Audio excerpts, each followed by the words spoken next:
All right, on today's episode of Python Papi, we're back inside our Tensorflow course, and we're still going over our understanding visual transformers modules. Let's have a look at what we went over today. Now, of course, today we did more note taking, so let's pick up where we left off from yesterday. The last thing we did yesterday was go over our experimental chart. Let me have you take a look at that really quickly before we move on.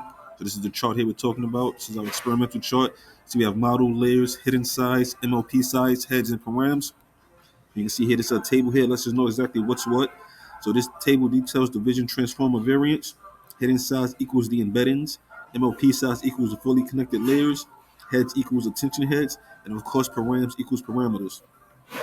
The experiments were carried out on a JFT 300 median data set. From the experiment graph below, we can see that the 14 by 14 version of the VIT outperforms the ResNet 152. So let's go down a little bit further and have a look at see exactly what we're saying. So you can see here this JFT 14, and you can see here these are the performance numbers. And we're going to compare that to the ResNet 152, and you can see these are the performance numbers. As you can see here, the JFT is outperforming the ResNet. So you can see our first one here for the ImageNet is 88.55.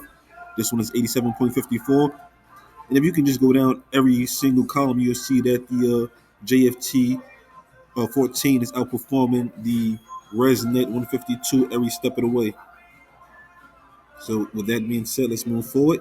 Now this performance, although not largely greater than that of the ResNets, requires less computational resources to train, as we see here in the experiment graph.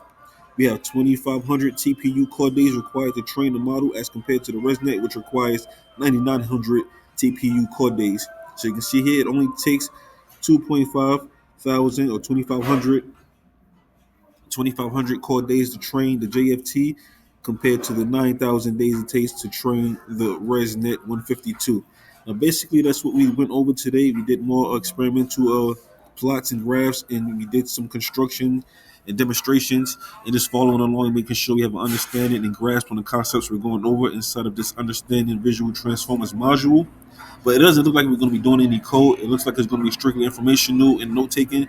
But whatever the case may be, we will keep moving forward, and I will keep moving. Or I will keep you posted every step of the way. But for now, this is the Python Papi. You guys stay Gucci.